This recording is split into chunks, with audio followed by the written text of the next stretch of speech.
काँग्रेस जरी लेट असली तरी थेट आहे, एवढं नक्की लक्षात ठेवा.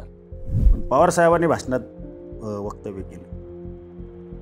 ते म्हणले आता संग्राम थोपटे तुमचे किंवा वडिलांचे आमचे ते काही रस्ते होते ते पूर्वीचे वेगळे होते आणि पूर्वीचे रस्ते वेगळे असल्यामुळे काय अडचणी झाल्या, पण आता इथून पुढं शरद पवार तुमच्या पाठीमागं उभं राहिल्यानंतर काय फरक दिसेल हे तुम्हाला मी सांगायची गरज नाही, ते आपण करून टाकू.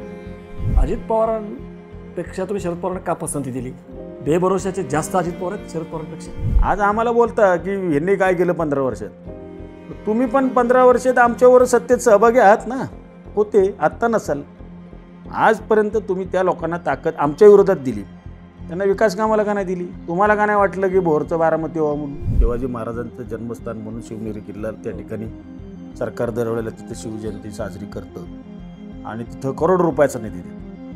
आणि जिथं छत्रपती शिवाजी महाराजांचा शेवट झाला तो रायगड किल्ला, त्या ठिकाणी पण तिथं पण निधी खर्च करतो. आपण जिथं स्वराज्याची निर्मिती झाली, जिथून या राजधानीतून सगळे गड किल्ले जिंकले, हिंदवी स्वराज्य, तो आजही वंचित आहे. थेट बोलतो तुम्हाला, जर का काँग्रेस पक्षाला योग्य संधी जर इथं जर जिल्ह्यात मिळाली तर मी जास्त सांगत नाही तुम्हाला. आत्ता समजा 80-20 असेल तर निदान 50-50 तरी होईल.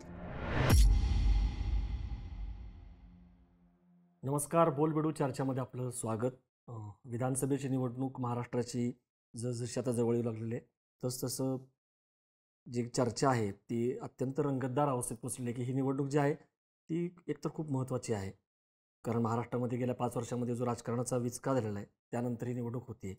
विशेषतः काँग्रेसच्या दृष्टीने ही निवडणूक अत्यंत महत्त्वाची आहे, कारण लोकसभेला काँग्रेसचा दमदार परफॉर्मन्स झाला. महाविकास आघाडीमध्ये काँग्रेस हा सगळ्यात जास्त जागा जिंकून एक प्रकारे मोठा भाऊ ठरला. म्हणजे काँग्रेस संपेल असं म्हणता काँग्रेसला जी नवसंजीवनी मिळाली, म्हणजे फक्त महाराष्ट्रात नाही पूर्ण देशभर, त्या पार्श्वभूमीवरती आता जास्त उत्साहाने काँग्रेस कामाला लागलेली आहे. विशेष म्हणजे काँग्रेसची दुसरी फळी, तरुण फळी जी आहे ती दमदार कामगिरी करताना दिसते. यशोमती ठाकूर असतील, सतेज पाटील, विश्वजित कदम, कुणाल पाटील, प्रणिती शिंदे, वर्षा गायकवाड, अनेक नावं घेता येतील. याच मांदियाळमध्ये अजून एक नाव संग्राम थोपटे, जे महत्त्वाचं नाव आहे. आणि आपल्यासोबत आज स्वतः संग्राम थोपटे आहेत.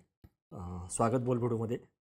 सुरुवातच मला इथून करायची आहे की जे काही लोकसभेचं रणसंग्राम झाला त्याच्यानंतर एक दिसलं की काँग्रेसला परत एक लोकांनी स्वीकारलेला आहे आणि ज्या पद्धतीचे निकाल आले त्यात नंबर 1 ठरला महाराष्ट्रामध्ये महाविकास आघाडीमध्ये. आणि त्यामुळे विधानसभेला सुद्धा आता जे काही रिपोर्ट्स येत आहेत तुमचे इंटरनल सर्वे, ते किती खरे खोटे वगैरे ते तुम्ही सांगा, पण एक चर्चा आहे की परत एकदा काँग्रेसचा मुख्यमंत्री होऊ शकतो या निवडणुकीनंतर, इतपत काँग्रेसला फॉर वातावरण आहे. तुम्ही स्वतः या तरुण सगळ्या फळीमध्ये महत्त्वाचे नेते आहात. खरंच असं आहे का? वारं फिरलंय का लोकसभेनंतर? कारण बरेच जण असं म्हणतात की नाही, असं पण नाही आहे, इतका काय अगदी लगेच रिपीट निकाल होणार नाही आहे. बऱ्यापैकी महायुतीने पण एक प्रकारे बाउन्स बॅक केलेलं आहे. तर विधानसभेला काँग्रेसला वातावरण कसं आहे, माहोल कसं आहे? नाही बघा, सर्वप्रथम तुम्ही मला या स्टुडिओमध्ये बोलवलं त्याबद्दल तुमच्या बोलबेडूच्या सर्व टीमचं मी मनापासून त्या ठिकाणी आभार मानतो. लोकसभेचा निकाल आम्हाला आणि विरोधकांना बरंच काय सांगून गेलेला आहे. लोकसभेच्या निकालामध्ये तुम्ही पाहिलं असेल की गेल्या 10 वर्षामध्ये जे काही मोदी सरकार केंद्र सरकारमध्ये जे काम करत होतं, त्या सरकारने ज्या योजना केल्या त्या योजनांचा जो काही असर सर्वसामान्य माणसांवरती व्हायला पाहिजे तो कुठेही होताना दिसला नाही. त्यात असंख्य मुद्दे आहेत. मग बेरोजगारी असेल, वाढती महागाई असेल किंवा अन्य बरीचशी अशी कारणं आहेत की ती सर्वसामान्य माणसाला त्यातून कुठलंही आउटकम त्या ठिकाणी पाहायला मिळालेलं नाही. खरं तर आता ही लोकसभेच्या निवडणुकीनंतर तुम्ही पाहिलं असेल की महाविकास आघाडी म्हणून महाराष्ट्रामध्ये ज्या पद्धतीनं काँग्रेस पक्ष जे काही बऱ्याच दिवसापासून लोक चर्चा करायची, उलटपलटं बोलायची, काँग्रेस संपली, काँग्रेसमध्ये आता काही नाही राहिलेलं, काँग्रेसला नेतृत्व नाही आहे किंवा काँग्रेसकडे आता आयडियोलॉजी राहिलेली नाही, अशा पद्धतीची चर्चा काही लोक जाणीवपूर्वक करायचे, आम्हालाही काही लोक बोलायचे. परंतु काँग्रेस ही काँग्रेसच आहे. म्हणजे ही कालच्या निकालातून तुम्ही पाहिलं असेल तर ते स्पष्ट झालेलं आहे. आणि क्रमांक 1चे उमेदवार म्हणजे जास्त संख्येचे उमेदवार हे लोकसभेमध्ये काँग्रेसचे खासदार म्हणून महाराष्ट्रामधून त्या ठिकाणी केले. आता या निवडणुकीनंतर खरं तर ज्यांनी ज्यांनी या निवडणुकीमध्ये महायुतीकडून ज्यांनी उमेदवारी केली, तर आता महायुतीचा जन्म कसा झाला, काय झाला हे मी तुम्हाला सांगायची गरज नाही. महाराष्ट्रामधलं संपूर्ण राजकारण म्हणजे मी राजकारणामध्ये काय फार मोठा कित्येक वर्ष काम केलं अशातलं सांगण्याचा अर्थ नाही. परंतु 99 सालापासून मी राजकारणामध्ये सक्रिय आहे. 25 वर्ष झाली. झाली 25 वर्ष, पण वय कमी आणि अनुभव जास्त मिळाला आहे. परिस्थिती एवढीच आहे की पूर्वीचा काळ आणि राजकारणाची जो ढासळत चाललेला स्तर आहे याच्यावरती खरं तर आता चर्चा होणं गरजेचं आहे. पूर्वीच्या काळामध्ये काय व्हायचं की पक्ष ठराविक असायचे, त्यामुळं त्या ठिकाणी उमेदवार निवडत असताना सुद्धा त्याचं कॅलिबर, त्याचं चरित्र, त्याची काम करण्याची पद्धत या सगळ्या गोष्टींचा विचार करून पक्ष निर्णय घ्यायचा. आताची तशी परिस्थिती राहिलेली नाही. आता पक्षांची संख्या वाढली, परिणामी उमेदवारांची संख्या वाढली, बंडखोरांची संख्या वाढली, अपक्षांची संख्या वाढली आणि मग उमेदवार आपला तिथं असावा म्हणून मग कुठलंही कॅलिबर न पाहता सुद्धा बऱ्याच वेळेला उमेदवार देण्याचा प्रयत्न तिथं केला गेला, अशी परिस्थिती आहे. खरं तर ज्या पद्धतीनं महाराष्ट्रात फोडाफोडीचं राजकारण झालं, आता खरं तर महाविकास आघाडीचं सरकार राज्यात येईल असं त्या ठिकाणी आम्हाला वाटत होतं. परंतु संख्याबळाच्या खेळामध्ये ज्यावेळेला 2019 नंतर हे सरकार त्या ठिकाणी स्थापन होईल असं वाटत होतं, पण ते होईल अशी शक्यता नव्हती. परंतु त्या ठिकाणी तिन्ही पक्ष एकत्र आले. काँग्रेस असेल, शिवसेना असेल किंवा राष्ट्रवादी काँग्रेस पार्टी असेल, एकत्र आले आणि राज्यात सरकार स्थापन केलं. गेल्या 2.5 वर्षांनंतर तुम्ही पाहिलं असेल की खरी तर मूळ सुरुवात त्याला लोकसभेच्या आपलं विधानसभेच्या अध्यक्षपदाच्या ज्यावेळेला आमचे प्रदेशाध्यक्ष नानाभाऊ पटोले यांनी राजीनामा दिला, करेक्ट. त्यानंतर खरं तर जास्त घडामोडीला वेग आला. Turning point. तिथं ज्यावेळेला राजीनामा दिला त्यानंतर पक्षफुटीचं खरं पेव या महाराष्ट्रात तुम्हाला पाहायला मिळेल. राष्ट्रवादी काँग्रेस पक्ष असेल किंवा शिवसेना पक्ष असेल, ज्या पद्धतीने फोडण्याचा प्रयत्न झाला आणि नवीन त्याचे 2 शकलं करून आव्हानं प्रत्याव्हानं देण्याचा प्रयत्न झाला, हे काय सर्वसामान्य माणसाला, जनतेला या महाराष्ट्रातलं पटलं नाही. मेन कारण म्हणजे लोकसभेमध्ये ते सुद्धा आहे, ते जे ज्याने 2 पक्ष वाढवला, 2 पक्ष फोडले, हां. त्याची सहानुभूती उद्धव ठाकरे असो किंवा 100% शरद पवार. आणि दुसरी गोष्ट, आरोप प्रत्यारोप होतात, परंतु काँग्रेसमधले काही लोकांना आरोप झाले असतील, पण इतर पक्षांच्या तुलनेत काँग्रेस पक्षाच्या नेतृत्वावरती कुठल्याही पद्धतीचे चुकीचे आरोप त्या ठिकाणी झालेले नाही. हा एक त्यातला महत्त्वाचा मुद्दा आहे. म्हणजे क्लीन कॅरेक्टर असणारे बऱ्यापैकी ते काही नेते होते. आणि दुसरे ज्यांचे आरोप झाले म्हणजे अशोक चव्हाण असतील किंवा अजित पवार, हां. ज्यांनी आरोप केले त्यांनीच त्यांना घेतलं. तो तर मुद्दा त्यामुळे अजून तिथं तर आहेच. लोकांना विश्वासच बसला नाही. तुम्ही एकीकडे आरोप करताय. तेच असं सांगायचं की हे चुकीचे ध्यांनी भ्रष्टाचार केला आणि मग तिकडे गेल्यानंतर त्या मंडळींना एक प्रकारे त्यांनी अभय देण्याचा प्रयत्न केला असं सिद्ध होतं. मुख्यमंत्रीपद दिलं, अर्थमंत्री, खासदार केलं. पण तुम्ही फार महत्त्वाचा मुद्दा मांडला, टर्निंग पॉईंट तुम्ही सांगितला. तुमच्या बाबतीमध्ये तो का महत्त्वाचा आहे, तर ते अध्यक्षपद नाना पटोलेंनी सोडल्यानंतर रिक्त राहिलं आणि असं म्हणतात की मग तिथून ती सगळी निवडणूक फिरली. तुमचं नाव आलं होतं तेव्हा त्या ह्याच्यासाठी. ती तुमची संधी जी हिरावली ती कुणामुळे हिरावली गेली? कारण मोठमोठे नेते आहेत, पृथ्वीराज चव्हाण असतील, शरद पवार असतील, त्यांना माहिती आहे सगळं की हे अशा परिस्थितीमध्ये अध्यक्षपद रिक्त ठेवणं तेच भोवलं गेलं. तर हा पण एक ती पण एक खंत रुखरुख राहिली त्यावेळेस. रुखरुख म्हणण्यापेक्षा कसं आहे, घटनेप्रमाणे जास्त काळाकरता अध्यक्षपद रिक्त ठेवता येत नाही. आपल्या घटनेमध्येच तसा उल्लेख आहे. आता त्या कालावधीचा जर विषय केला तर त्यावेळेला ज्यावेळेला अध्यक्षपदाचा नानाभाऊंनी राजीनामा दिला, आता तो का दिला, काय दिला हे पक्षश्रेष्ठी सांगू शकतील, त्याच्याबद्दल आम्ही काही जास्त बोलू शकत नाही. परंतु जो राजीनामा दिल्यानंतर ती जागा काँग्रेसचीच होती पर्यायी. काँग्रेसचा एक चेहरा म्हणून माझं नावाची चर्चा त्या ठिकाणी त्यावेळेला झाली. आणि माझी नावाची चर्चा होण्याचं कारण दुसरं एक होतं की पहिली ज्यावेळेला महाविकास आघाडीची सत्ता या राज्यामध्ये आली त्यावेळेला पुण्यासारख्या ठिकाणामधून मला त्या ठिकाणी मंत्रिपद मिळेल अशी सगळ्यांची अपेक्षा होती, चर्चा देखील होती. आणि त्यावेळेला काही कारणामुळं मला ती संधी मिळाली नाही. त्या संधीनंतर मग दुसरी संधी आता अध्यक्षपदाची मिळेल आणि ती ह्याला द्यायला पाहिजे अशा भूमिकेत सुद्धा काही नेते मंडळी आमचे होते.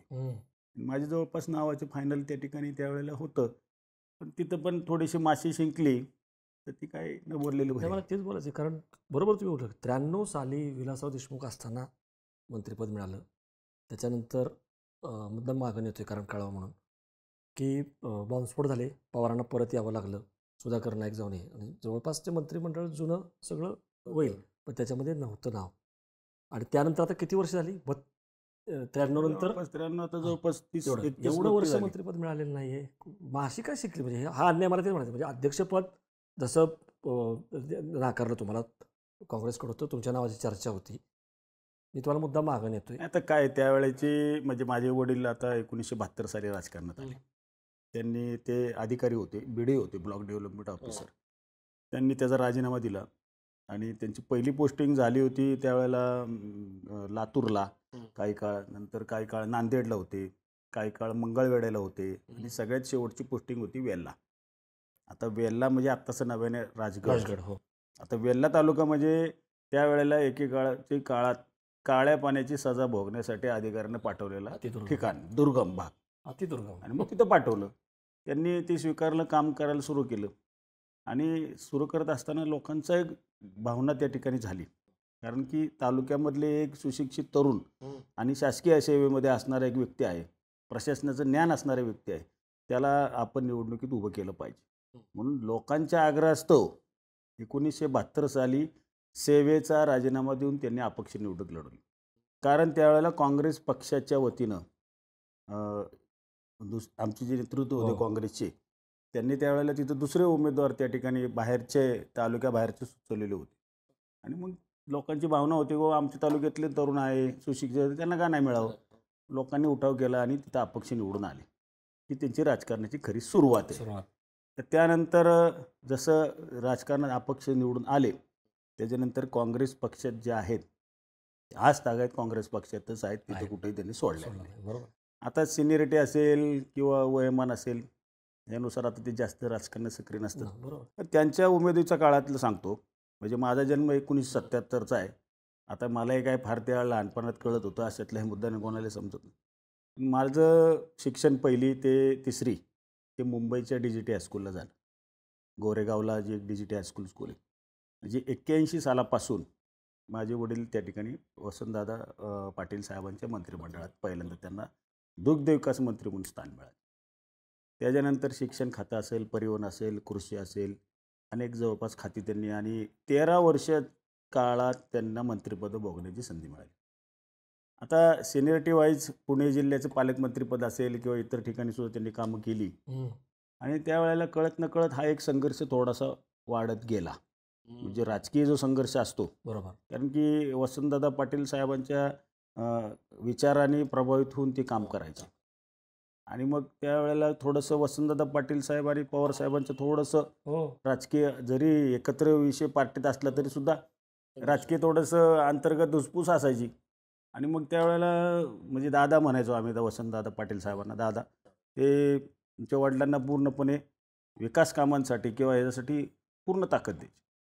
त्यावेळेला तुम्ही पाहिलं असेल पुणे जिल्ह्यामधल्या सगळ्या सहकारी संस्था, त्यामध्ये भूविकास बँक असेल, पुणे जिल्हा मध्यवर्ती सहकारी बँक असेल, पुणे जिल्हा दूध उत्पादक संघ असेल, पुणे जिल्हा परिषद असेल, किंवा पुणे महानगरपालिका असेल, पिंपरी चिंचवड महानगरपालिका असेल, या सगळ्या काँग्रेस पक्षाच्या एक हाती सत्ता ताब्यात ठेवण्याचं काम त्यांच्या काळात झालं. बरोबर.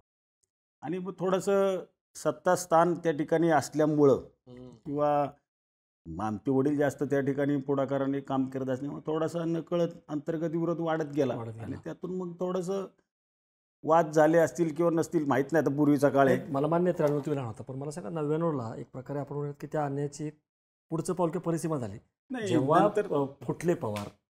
99च्या काळाच्या अगोदर मला थोडंसं आठवते, मी तुम्हाला सांगतो. 93 पर्यंत मंत्रिपद होतं, त्यानंतर मंत्रिपद नव्हतं. ते आमदार म्हणून काम करत होते. 95 ते 99च्या टर्मला पण आमदार होते.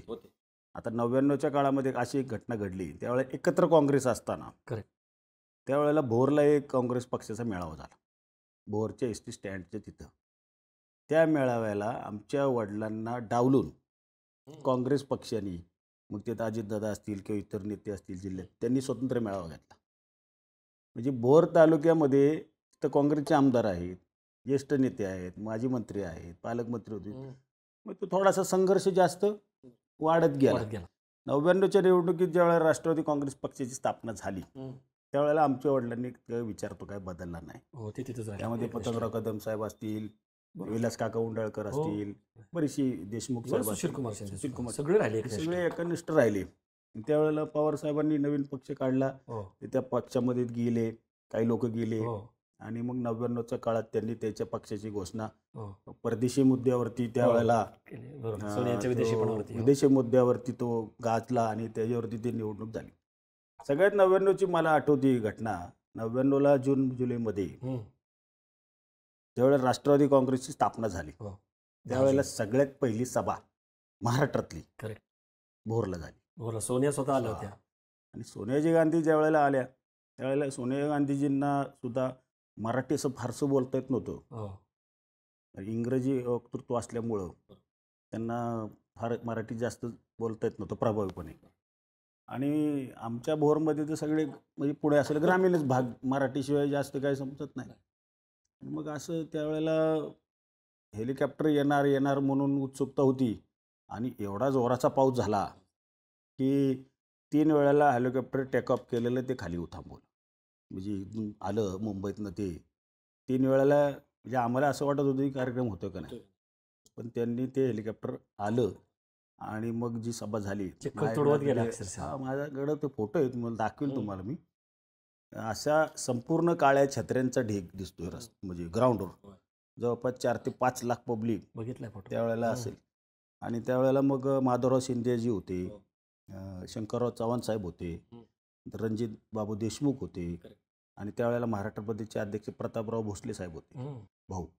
ही सगळी मंडळी होती. आणि त्या व्यासपीठावर मग आमचे वडील, कारण की आमचे वडील 99ला विधिमंडळाचे नेते होते काँग्रेस पक्षाचे.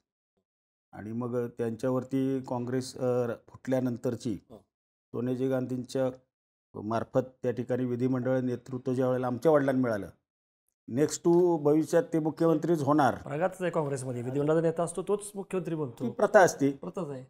त्याप्रमाणे त्यांना ती संधी होतीच नॅचरली.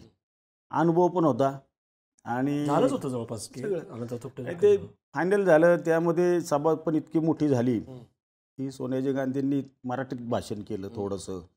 ती सभा खूप गाजली. लोकांच्या मनामध्ये ते आजही आहे. लोक आम्हाला भेटले की आम्ही भोरला आलो होतो 99ला. आता तो काळ आहे. पण नंतर काय झालं की त्या सभेचं थोडंसं दृष्ट अशी लागली की पुणे जिल्ह्यात तेव्हा छत्रपती शिवाजी महाराजांचा पुतळा आम्ही रायरेश्वर डोंगरी विकास परिषद जी आमची संस्था आहे त्यामार्फत एक चौपाटी भोरमध्ये भाग आहे आमचा, बरोबर आहे, तिथं पुतळा उभा केला. आता त्या पुतळ्याचं उद्घाटन करायचं म्हणून खरं तर सोनियाजी गांधींना आम्ही बोलवलो. परंतु त्यामध्ये पूर्णपणे राजकीय ताकद काय लावली गेली आणि आचारसंहिता त्या ठिकाणी आहे आणि मग तुम्हाला त्याचं उद्घाटन करता येणार नाही वगैरे वगैरे असं सगळं तिथं प्लॅनिंग त्यावेळेला झालं. पण सोनियाजी गांधी आल्या, ठीक आहे उद्घाटन नाही करतायत तर आपण छत्रपतींच्या समोर नतमस्तक तर होऊ शकतो, आपण जाऊ शकतो. तिथे गेल्या, त्यांनी हार घातला, नतमस्तक झाले आणि आम्ही सभा घेतली. सभेचा एवढा इम्पॅक्ट झाला बघा महाराष्ट्रामध्ये. त्यावेळेला मी म्हणजे असेच लोक म्हणायचे आता काँग्रेस संपली, काँग्रेस संपली. पण 99च्या निवडणुकीनंतर जवळपास 82 जागा निवडून आल्या होत्या बघा काँग्रेसच्या, सगळ्यात जास्त आणि हायेस्ट रेकॉर्ड.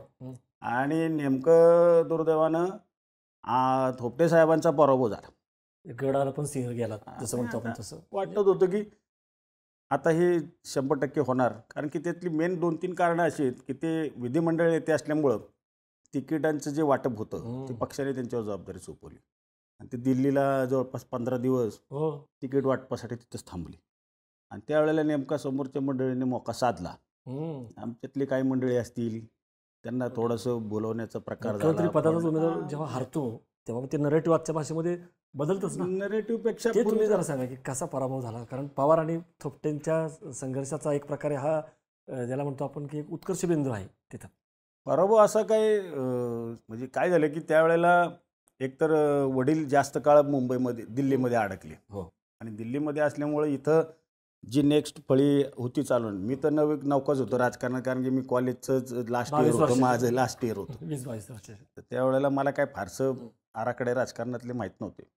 जे आमचे अध्यक्ष तालुका काँग्रेसचे असतील किंवा जिल्हा परिषद सदस्य असतील, बाकी मेंबर असतील, म्हणजे थोपटे साहेबच इथं नसल्यामुळं थोडंसं कार्यकर्ते सुद्धा, आणि ती एक सभा जी झाली भोरमध्ये त्या सभेमुळं इतका टेम्पो आणि एवढी गर्दीमुळं आपले कार्यकर्ते सुद्धा बऱ्यापैकी गाफील झाले.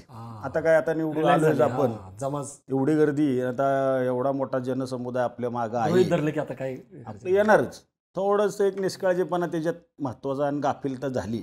आणि त्यांना यायला 15 दिवस उशीर झाल्यामुळं इथं सुद्धा जी काही विस्कटलेली घडी जी होती ते जुळवण्यासाठी खाली पैसे त्यावेळेची यंत्रणा राबली नाही. त्यावेळेला राष्ट्रवादी काँग्रेस पक्षाचे उमेदवार म्हणून म्हणजे आमच्या वडिलांचेच एकेकाळचे कार्यकर्ते सहकारी, म्हणजे पूर्वीच्या काळामध्ये माधवराव टापरे, त्याचप्रमाणे काशीनाथराव कुटवड आणि आमचे वडील असे 3 जण मिळून तालुक्यात त्रिमूर्ती म्हणून ओळखलं जायचे. तर ती काही कालांतराने एक त्यांच्या विचारधारा बदलत गेल्या. ते खरं तर काशीनाथराव कुटवड हे शिवसेनेमध्ये काही काळ होते. त्यानंतर मग त्यांनी राष्ट्रवादीमध्ये त्यांना तिकीट दिलं आणि मग त्यावेळेला तो एक अपघाती त्या ठिकाणी पराभव आमचा त्या ठिकाणी 99ला झाला. तर त्या पराभवामुळं म्हणजे साहजिकच की आता उद्या मुख्यमंत्रीपदाची आपल्याला संधी आणि शपथ घेणारा माणूस, बरोबर, त्याला निश्चितच दुःख वाटलं असेल, त्यांना 100% जिव्हारीच लागलं त्यांच्या असेल. त्यांनी कधी ते बोलून दाखवलं नाही आम्हाला, पण आम्ही समजत होतो की बाबा एवढा आता तालुक्याचा उत्कर्ष आता व्हायची वेळ आज गेल्या 25-30 वर्षाचा, 40 वर्षातला, आणि आता उत्कर्ष होणार, आता कळस लागणार तालुक्याच्या शिखरावर, ती नेमकी संधी आमची निवडली. तोंडातला घास हिरावून घेतला. पण मला हेच विचारायचं आहे की आता बघा कसं म्हणजे काळ एक प्रकारे सुडू होतो किंवा हे होतो.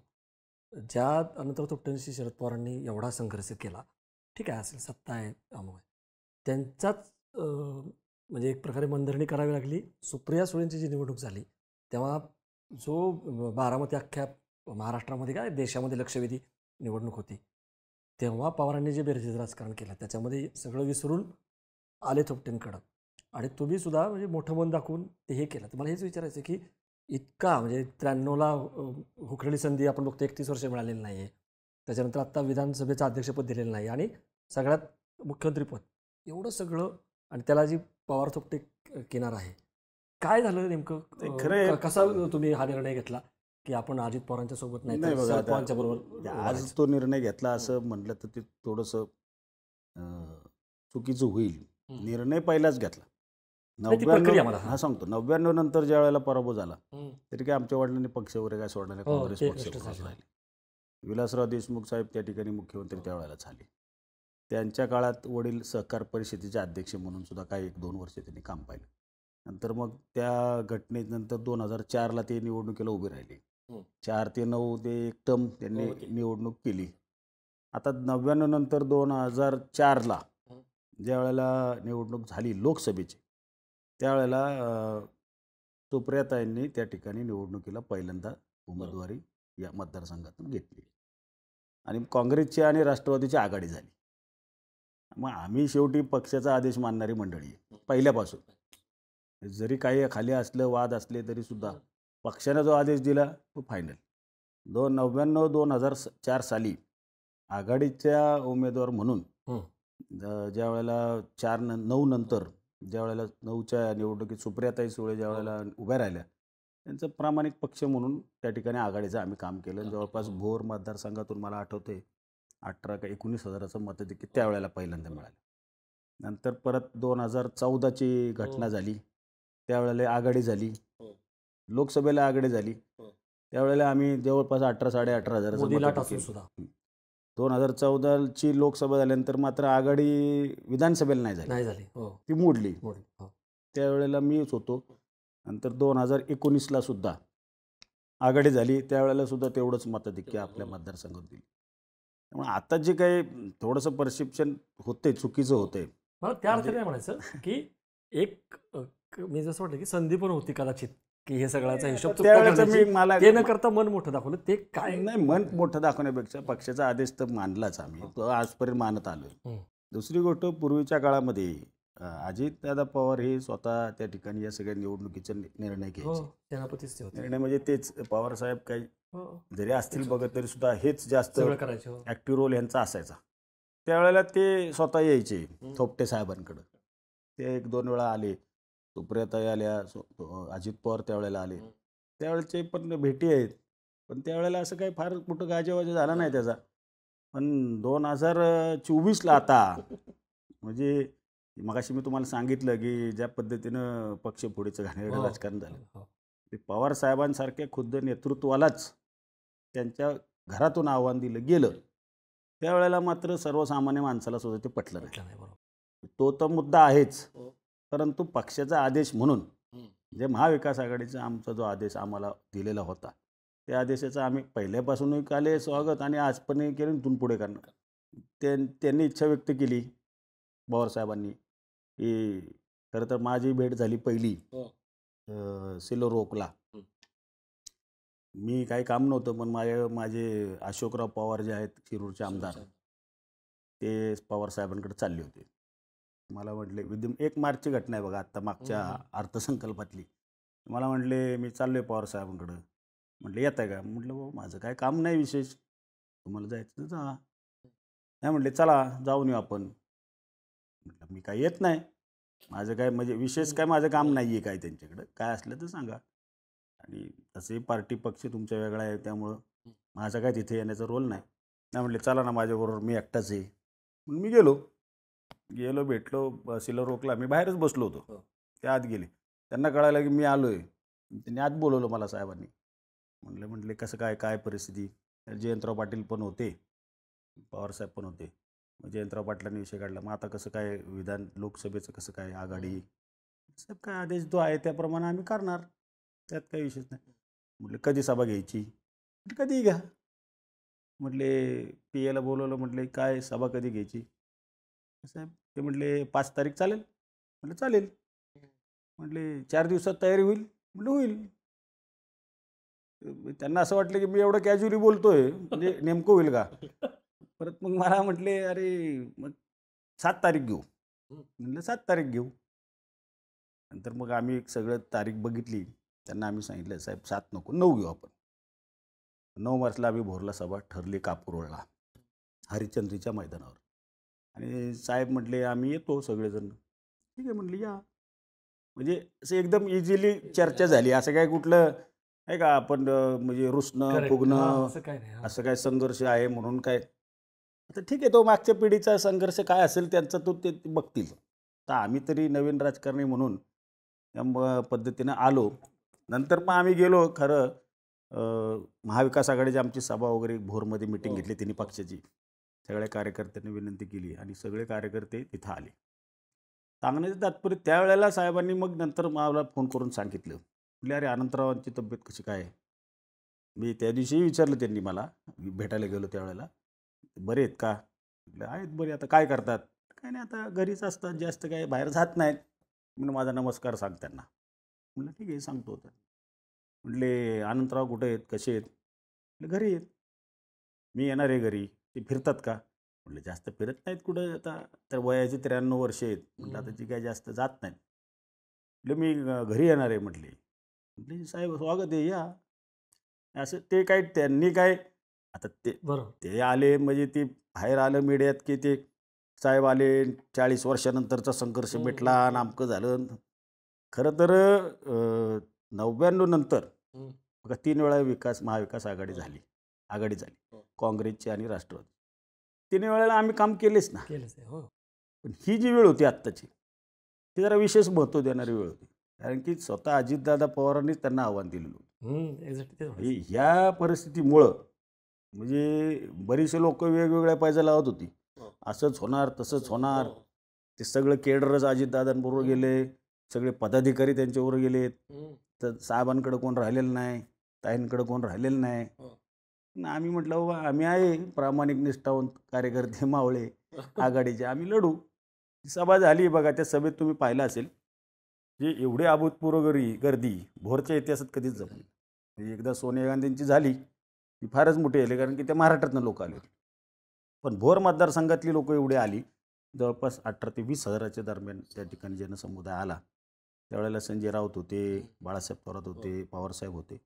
आणि त्या सभेमध्ये भाषणंही चांगली झाली, लोकांची मनं जिंकली. त्याच सभेतून एक मला त्या ठिकाणी पवारसाहेबांची वाक्य आठवली. पवारसाहेबांनी म्हणजे काय त्यांच्या काय मनात आलं काय माहीत नाही, पण पवारसाहेबांनी भाषणात वक्तव्य केलं. ते म्हणले आता संग्राम थोपटे तुमचे किंवा वडिलांचे आमचे ते काही रस्ते होते ते पूर्वीचे वेगळे होते आणि पूर्वीचे रस्ते वेगळे असल्यामुळे काय अडचणी झाल्या. पण आता इथून पुढं शरद पवार तुमच्या पाठीमागं उभं राहिल्यानंतर काय फरक दिसेल हे तुम्हाला मी सांगायची गरज नाही, ते आपण करून टाकू असं एक प्रकारे त्यांनी तिथं जनतेला सांगितलं.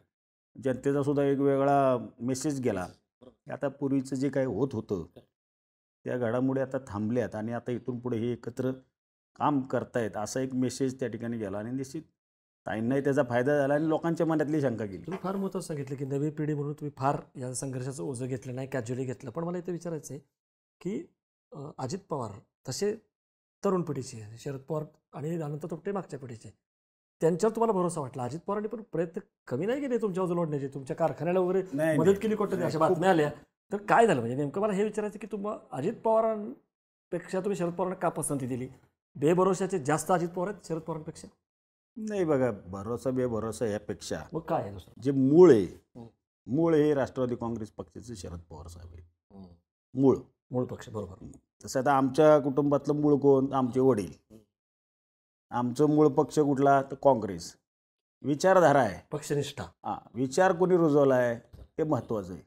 ठीक आहे, विचाराचं प्रसिद्धी तुम्ही केली असेल, तुम्ही त्यांच्या नावानेच झाला ना मोठे. पण तुम्हाला काय स्वतंत्र काय अस्तित्व त्यांच्या नावामुळेच आले. त्यामुळं लोक मूळ अस्तित्व ज्याच्यामुळं आहे त्याला कधीच विसरत नाहीत. बघायचं म्हणजे लोकांमध्ये हे पक्ष चोरणं बिरणं म्हणतात, नाही, कसं पटेल? ज्यांनी वाढवला घडवला आता बाळासाहेब ठाकरे साहेबांनी शिवसेना, ते किती उदाहरण. कदाचित आता आहे की नाही आपण नंतर बोलू. विधानसभा हे जे दोन मुद्दे आहेत, संविधान बदलायचं आणि सहानुभूतीचं, ते नरेटिव्ह आहे की नाही ते नंतर बोलू. मला इथे विचारायचं आहे, जसं आमिष दाखवलं गेलं कारखान्याला मदत जाहीर करून, तसं धमकी ईडीची वगैरे असं काही झालं नाही? कारण असले काय मला तुमची नाव येत होती की संग्राम थोपटे सुद्धा भाजपमध्ये जाणार, ओढायचे प्रयत्न, ऑफर दंड. मी तुम्हाला सांगतो, मी काय भाजपमध्ये जाणार वगैरे बातम्या आल्या होत्या. नाही, अशा बऱ्याच बातम्या आल्या. मी प्रयत्न तर झाले असतील, ऑफर मिळाले नाही नाही काय नाही. मी स्वतः बऱ्याच वेळेला ज्या वेळेला बातम्या आल्या त्या वेळेला स्पष्टीकरण दिले, वृत्तवाहिनीत दिले, पेपरला दिले, प्रेस घेऊन दिले. कसं आहे, लोकांना किंवा काही लोकांना असं वाटत होतं असेल की बाबा याला आता मंत्रिपदाची संधी होती, सिनियरिटी होती, त्यांनी मिळाली नाही. अध्यक्षपदाचं नाव आलं ते त्याला मिळालं नाही. विरोधी पक्षाच्या ह्याच्यात नाव आलं त्याला मिळालं नाही. मग त्यावेळेची अशी परिस्थिती साधारणतः राजकारणाची होती. तुम्ही पाहिलं असेल मागच्या 2 वर्षात की बऱ्यापैकी फुटीचं राजकारण चाललेलं होतं आणि भाजप असं हेरतं अशा करायचे तरुणांना. बरोबर. त्यात काय एक फडणवीस साहेबांचा एक हाऊसमधला एक व्हिडिओ पण व्हायरल झाला. ते म्हणले संग्राम भाऊंना तिथं न्याय मिळत नसेल आम्हाला न्याय द्यावा लागेल. मग ते असं एक परसेप्शन जोडलं गेलं की अरे मग ते आता हे बहुतेक तिकडं चाललेत. तसं काय उद्देश खरा नव्हताच आणि पहिल्यापासूनही नाही. कसं आहे, आता राजकारणात आमची दुसरी पिढी, आमच्या वडिलांनी तर जवळपास 40-50 वर्ष राजकारण केलं, तत्व कधी सोडलं नाही. पवार साहेबांसारखं नेतृत्वाने तुझा त्यावेळेला राष्ट्रवादी काँग्रेस स्थापली, त्यावेळेला आम्ही आमचं जिथं आहे तिथंच राहिलो. म्हणजे कितीही पक्ष अडचणीत येऊ किंवा पक्ष वाढला तरी आम्ही आमचं प्रामाणिक राहणारी माणसं आहे. त्यामुळे त्या गोष्टी करता आम्ही कधी म्हणजे आमचा विचार पण भूमिका आमची कधी बदललेली नाही. सगळं मला इथे विचारायचं आहे, तुम्ही फार छान सांगितलं की तुम्ही विचारधारा कसं म्हणता, आयडिओलॉजी किंवा एकनिष्ठता, वडिलांपासून तो जो वारसा आहे तो वैचारिक तुम्हाला मिळालेला आहे. पण दुसरं मला एक विचारायचं आहे की एवढा 25 वर्षात म्हणजे काय कमी अनुभव नाही, इतका असून तुम्ही राज्याच्या राजकारणात का दिसत नाही? म्हणजे जसं सतेज पाटील दिसतात, यशोमती ठाकूर दिसतात, वर्षा गायकवाड, म्हणजे मला म्हणायचं की तुमच्यामध्ये ती क्षमता असून किंवा हे सगळं असून, नेटवर्क अनुभव असून, तुम्ही अजून थोडासा माझा स्वभाव एक असा आहे की मी फारच पुढं करत नाही. म्हणजे काय ते करतात असे माझा तर सांगण्याचा अर्थ नाही. मी असा स्वतःपुरतं माझं काम माझ्या मतदारसंघात माझ्या जनतेसाठी जे काही प्रश्न आहेत तर सगळेच करतात, त्याच्यावर जास्त मी फोकस देतो. माझ्या मतदारसंघाची व्याप्ती एक त्यातलं प्रमुख कारण आहे, कारण की मला इतर ठिकाणी का फिरता येत नाही. मतदारसंघात जवळपास 3 तालुके आहेत. लोणावळ्यापासून लावासा म्हणजे ह्याच्यापासून सहारा सिटीपासून सुरू झालेला मतदारसंघ इथं शिरवळ खंडाळ्यापर्यंत येतो. जवळपास 7 धरणं, वेगवेगळ्या पद्धतीची धरणं आहेत. मुळशीत डॅम असेल, टाटा पॉवरचा प्रकल्प असेल, टेमघर प्रकल्प असेल, वरसगाव, पानशेत, खडकवासला, नेरा देवघर, चापेड गुंजोनी, भाटघर, छोटे मोठे एम आय टँक तर बरेच आहेत आणि हिंजवडी आय टी पार्क असेल, लवासा सिटी असेल. म्हणजे तुम्ही सांगण्याचं कारण एवढं, सर्वसामान्य माणसापासून अतिउच्चभ्रू माणसापर्यंतच्या सर्व सगळे क्रॉस सेक्शन समाजाचे सगळे सेक्शन आणि मग प्रत्येकाचे वेगवेगळे क्वेश्चन फार आव्हानात्मक आहेत. मग त्यातून काम. आणि दुसरी गोष्ट, आता मुळशी एरिया असेल की हायवे पट्टा, शहरीकरण जास्त वाढत चालले झपाट्यानं, नागरीकरण. त्यामुळं त्या ठिकाणचे प्रश्न अजून वेगळे आहेत. वेगळे. गावं आहेत, पण एका एका गावाची लोकसंख्या 50 आणि 70 1 लाख झाली.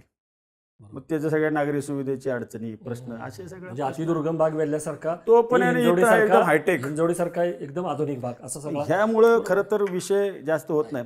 मला मध्यंतरी कसब्याची संधी दिली होती त्यांनी, पक्षांनी, कसबा विधानसभेच्या पोटनिवडणुकीची. आणि मी माझं प्रामाणिक काम केलं. म्हणजे मी केलं म्हणून आलेत असं नाही, टीमवर्क करण्याचं काम केलं. मी त्याचं प्रतिनिधित्व करण्याचं मला संधी पक्षाने दिली. ओरिएंटेड रिझल्ट त्या ठिकाणी आपण दिलाय. तिथं दंगेकर साहेब निवडून आले आणि एक चांगल्या पद्धतीचं वातावरण पुणे शहरात त्यावेळेला निर्माण झालं. तुम्ही काम केलेलं आहे, पण मला सांगा आता काय दिसते एकंदरीत तुम्हाला चित्र? एकीकडं नाना पटोले, पृथ्वीराज चव्हाण, बाळासाहेब थोरात असे एक सिनियर फळी दिसते आणि मी जसं ज्याचा उल्लेख केला ती तरुण फळी दिसते आहे. तुम्ही जरी त्याच्यात स्टेट लेवल नसला तरी तुम्ही आहात त्याच्यामध्ये. काय एकंदरीत आत्ता सगळं दिसते? मला 2 प्रश्न विचारायचे तुम्हाला, की काँग्रेसचं स्ट्रक्चर सांगा, की हे बाउन्स बॅक झालं, काँग्रेस संपत नाही, तुमचं काय आकलन आहे की काँग्रेस पूर्णवृत्ती? आणि दुसरा प्रश्न हाच आहे की खरोखर काँग्रेसला मुख्यमंत्रीपद जे आहे ते दृष्टिपथामध्ये आलं आहे का? नाही बघा, काँग्रेसचं तर पहिल्यापासून असं आहे, काँग्रेस जरी लेट असली तरी थेट आहे, एवढं नक्की लक्षात ठेवा. बाकी दुसरं बोलण्यासारखं बऱ्याचशा गोष्टी आहेत आणि आयडियोलॉजी असणारा पक्ष आहे. अगदी देश स्वतंत्र झाला तेव्हापासून ते आजपर्यंत जे काही बलिदान असेल किंवा जे काही घडामोडी असेल, भारत स्वतंत्र झाल्यानंतर भारताच्या उन्नतीमध्ये जे काही काम असेल, पक्षाच्या नेतृत्वाने वेळोवेळी त्या ठिकाणी त्यामध्ये योगदान दिलेलं आहे. आता सोशल मीडिया असेल की इतर ठिकाणी काही लोक बोलतात उलटं पालटं, 70 वर्षात काय केलं, 50 वर्षात काय केलं, ह्यांनी काय केलं, त्यांनी काय केलं. ते आता त्याला उत्तरं देणं म्हणजे ज्याला पूर्वीचा इतिहास माहीत नाही त्याला त्याचा संदर्भ सांगणे, मग त्याला तो कितपत समजेल हा एक मुद्दा आहे. पूर्वीचा काळ आठवला त्यावेळेला इंदिराजी गांधी असतील, पंडित जवाहरलाल नेहरू असतील. इंदिराजी गांधींच्या काळामध्ये आणि राजीवजी गांधींच्या काळामध्ये सगळ्यात जास्त काँग्रेस म्हणजे एक आयर्न लेडी म्हणून इंदिराजी गांधींचा फेस पूर्ण देशामध्ये पसंती क्रमांक 1चा असायचा.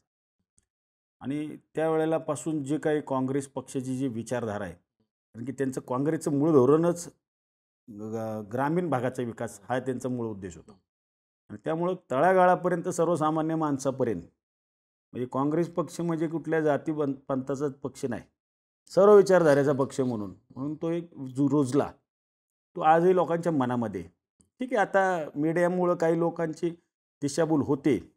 गेल्या 10 वर्षात आम्ही पाहिलं की मीडियामुळंच हे सगळे परसेप्शन बदलण्याचा प्रयत्न होते.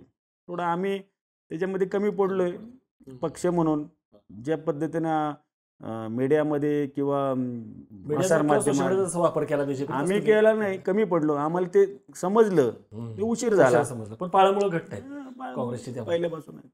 पण मला तेच विचारायचं आहे की पण आता लोकसभेनंतर पुन्हा एक सुस्ती आली असं वाटतंय का? किंवा मी म्हटलं की अति आत्मविश्वास, जसं मी मगाशी उल्लेख केला वेगळ्या याच्यात घापेलपणा, की आता काय येणारच आहे आपलं, म्हणून मग आता नाना पटोलेंना पण स्वप्न पडायला लागली, मग उद्धव ठाकरेंना नाही. बघा, विधानसभेला मागच्या जर तुम्ही पाहिलं असेल तर त्यावेळेला अशी परिस्थिती होती की काँग्रेसचं काय आता कोणच नाही, नेतृत्व नाही, किती जागा येतील काय माहीत. 44 जागा निवडून आल्या मागच्या विधानसभेत. जे निवडून आले ते मूळ काँग्रेसची ओरिजिनल जे राहिलेले, म्हणजे जे काय आता आपल्या ग्रामीण भागात आपण म्हणतो ना, चाळणी मारल्यानंतर जे राहतं शेवट, जे खरा प्रामाणिक तो राहिलेला कार्यकर्ता होता. ते त्यांनी 40 लोकांना उमेदवारांना निवडून दिलं आणि चांगल्यापैकी, म्हणजे कोणाला असं वाटत नव्हतं की एवढे संख्या येईल निवडून. आले 44 जवळपास आमदार त्या निवडणुकीत आले. थोडासा कॉन्फिडन्स लेवल त्यावेळेला पण वाढली, कारण की थोडीशी डाऊन झाली होती लोकसभेच्या निकालामुळं. कारण की काँग्रेसला फार मोठं लोकसभेमध्ये त्यावेळेला नंबर्स कमी मिळाले आणि विरोधी पक्ष नेतेसुद्धा मिळत नव्हतं का ते नंबरच्या खेळामुळे. त्यामुळं असं वाटत होतं की आता सगळं संपलंय, पण आम्हाला तर वाटत होतं काय नाही, हे एकदा परत उसळी घेणार. उसळी घेतली घेतली जवळपास आणि 100 म्हणजे विशाल पाटील तर 100 पण गाठली. राहुल गांधी आता नेते पण झालेत. पण मला इथे हे विचारायचं आहे, नेतृत्वाच्या पोकळीचा तुम्ही मुद्दा काढला. नेतृत्वाची पोकळी आहेच. अगदी पुणे जिल्ह्याचं जर उदाहरण बघितलं तर कलमाडीनंतर काँग्रेसला नेतृत्वच मिळत नाही. नाही, आता त्याच्यामध्ये बघा 2 गोष्टी आहेत. म्हणजे भौगोलिक रचना जी पुणे जिल्ह्याची आहे, म्हणजे पुणे आणि पिंपरी चिंचवड, ह्याच्यामध्ये जवळपास 21 विधानसभेच्या जागा आहेत पुण्यामध्ये आणि 4 खासदार आहेत. आता हा पुणे म्हणजे हा पश्चिम महाराष्ट्र म्हणून ओळखला जातो. बालेकिल्ला काँग्रेसचा. नाही, आता पश्चिम महाराष्ट्र म्हणून मी तुमच्यासाठी हो. माहिती सांगतो. हं. सोलापूर असेल, कोल्हापूर असेल, सातारा असेल, सांगली असेल आणि पुणे असेल. बरोबर. हे 5 जिल्ह्याचा असला एक हो, पश्चिम महाराष्ट्र. महाराष्ट्र. हो. आणि ह्या पश्चिम महाराष्ट्रामध्ये सगळ्यात जास्त विधानसभेला जागा हं. ज्या जिल्ह्यात असतील तो पुणे जिल्हा पुणे आहे. जिल्हा. खासदारांच्या 4 जागा त्या पण पुणे पुणे जिल्ह्यात. जिल्ह्यात. हो. मुळामध्ये थोडंसं पक्षाकडनं थोडंसं याबद्दल दुर्लक्ष हं. झालेलं आहे. Yes. कारण की पुणे शहरामध्ये विधान परिषदेचे सदस्यपद दिली. हं. त्यामध्ये शरदराव रणपिसे साहेब असतील, हं. दीप्तीताई चौधरी असतील, हं. गाडगिळ साहेब हो. असतील किंवा मोहनराव जोशी असतील, बरोबर. त्यांना संधी दिली आणि शहरापुरतं झालं. शहरापुरतं. हो. ग्रामीण भाग म्हणून त्याच्याकडे काही दुर्लक्ष झालेलं आहे. हं. त्याचा फटका कसा आहे, जी काय काँग्रेसची ग्रोथ करेक्ट. व्हायला पाहिजे हं. ती त्या ठिकाणी थोडीशी खुंटली. त्याचा आणि इम्पॅक्ट. दुसरी एक त्यातली बाजू अशी आहे, आता बीजेपीचं त्या ठिकाणी पुणे शहरामध्ये जास्त संख्या दिसते आमदारांची. हो. पण पूर्वीच्या काळामध्ये काँग्रेस आणि राष्ट्रवादी हो. याचा संघर्ष व्हायचा हं. आणि पवार साहेबांचं होम ग्राउंड असल्यामुळं हो. त्या ठिकाणी काँग्रेस म्हणून त्या ठिकाणी जास्त पद्धतीनं तिथं स्कोप कोणालाच मिळालेला नाही. आता त्याची बरीचशी कारणं आहेत की त्यात का नाही मिळाला, मग श्रेष्ठींनी का नाही दिलं. ठीक आहे, आता ते गेलेल्या घटनाक्रम आहे, त्याच्यावर काय चर्चा करण्याची गरज नाही. परंतु जर का काँग्रेस पक्षाला योग्य संधी जर इथं जर जिल्ह्यात मिळाली तर मी जास्त सांगत नाही तुम्हाला. आत्ता समजा 80-20 असेल तर निदान 50-50 तरी होईल. बरोबर आहे. म्हणजे 50% येईल अशी परिस्थिती आहे. कारण की पूर्वी सगळी संस्था होत्या ना काँग्रेसच्या. मार्केट कमिटी होती, दूध संघ होता, पुणे जिल्हा बँक होती, जिल्हा परिषद होती. आता गेल्या 10-15 वर्षात काय काय मतदारसंघामध्ये काँग्रेसचं चिन्हच नाही ना. निवडणुकीला उमेदवाराचं चिन्हच नाही. त्यामुळे लोकांना ते चिन्ह आलं तरच तिथं मतदान होणार. मग ह्या बऱ्याचशा आघाडीतल्या सुद्धा घडामोडी आहेत. आघाडीमुळं काही जागा मिळाल्या, काही मिळाल्या नाही. मग 2च घ्या, 3च घ्या. आता हे सगळं तक्रार आहे वरिष्ठ की ठरतं. राष्ट्रवादी जे आहे ते काँग्रेसला थोडंसं स्कोप आणि पक्षाकडनं थोडंसं दुर्लक्ष आहे की झालेलं आहे. बरोबर आहे. इथं ताकद लागोपाठ जी 3 वेळा राजकीय दृष्ट्या पुण्यासारख्या ठिकाणी खासदार तुमचा होत नाही. पण मला सांगा की विधानसभेला आता संविधान बदलाचा नरेटिव्ह असणार नाही. सहानुभूती जरी असली तरी तेवढी नसणार जेवढी लोकसभेला होती. आणि एकीकडं लाडकी बहीणसारखी योजना असेल, ग्रामीण भागामध्ये त्याचा इम्पॅक्ट दिसतोय. तुम्ही तुमचं आकलन सांगा. मला तेच म्हणायचं आहे की तुमचं नरेटिव्ह काय मग आता? हे आता सांगतील की बाबा बघा बदलापूरच्या प्रकरणाचा एन्काउंटरनी एक वातावरण केलेलं आहे. नाही, हां. आता त्यात बरं का मतांतर आहेत. बदलापूरच्या नाही, एन्काउंटर मला तसं नाही. म्हणजे मला असं म्हणायचं की यांच्याकडे जे सांगण्यासारखं आहे, लाडकी बहीण आहे किंवा बघा आम्ही कुणाला माफ करत नाही, देवाभाऊ न्यायिक व्यवस्था आहे ना, त्यामध्ये तो मुद्दा नंतरचा आहे. तुम्ही ते एन्काउंटर झालाय का केलाय आता या गोष्टीचं तपासात आहे, त्याबद्दल काही जास्त बोलणं गरजेचं आहे मला वाटत नाही. परंतु आता लाडकी बहीण योजना असेल, तुम्ही ग्रामीण भागात खरं तर महिलांची खरं तर चर्चा करा.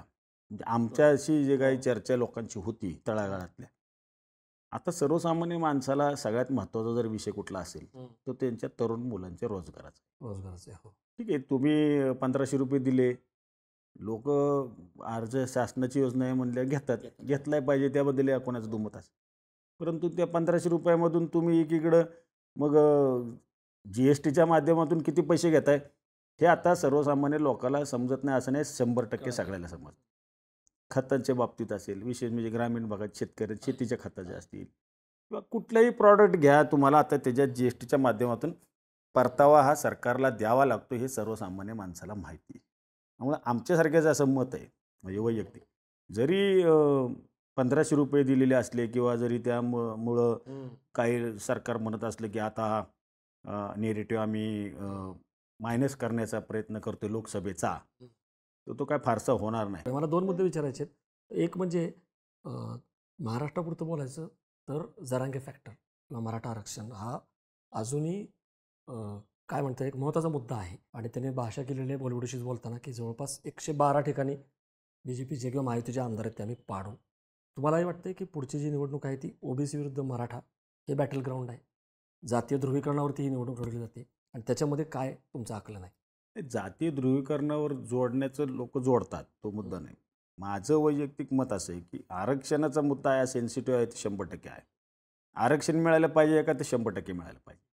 आता ते आरक्षण कायदेशीररित्या कोर्टात टिकलं पाहिजे का, ते टिकलंही पाहिजे. बरोबर. आता मध्यंतरी राज्य सरकारनं म्हणजे एकनाथराव शिंदे साहेबांच्या सरकारनं वाशीला मध्यंतरी जरांगे पाटील साहेबांचं ज्या वेळेला आंदोलन गेलं, बरोबर. त्यावेळेला तिथं येऊन GR दिला. हो. त्यावेळेला सगळे सोयरे हम्म. आणि ह्या सगळ्या लोकांना त्या ठिकाणी पण त्याचा लाभ मिळेल हम्म. अशा पद्धतीने जाहीर केलं. सरकारने ज्या वेळेला ते जाहीर केलं त्यावेळेला सरकारने त्याची अंमलबजावणी पण आता करायला पाहिजे ना. ती होताना दिसत नाही. म्हणजे एकीकडे तुम्ही सांगितलं की आरक्षण दिलं म्हणून तुम्ही सरकारने क्रेडिट घेतलं, घेतल्याबद्दल हे दुमत नाही. प्रश्न महत्त्वाचा आहे, सरकार कोणाचं हे महत्त्वाचं नाही. तुम्ही जर जबाबदारी म्हणून सरकार म्हणून जर का निर्णय देत असाल तर त्याचं इम्प्लिमेंट करायची जबाबदारी सुद्धा सरकारचीच आहे ना. म्हणजे एकीकडं फक्त आरक्षणाचा मुद्दा हा राजकारणापुरता वापरला जायला लागला आता अलीकडं. सरकारने त्याच्याकडे गांभीर्याने लक्ष द्यायला पाहिजे.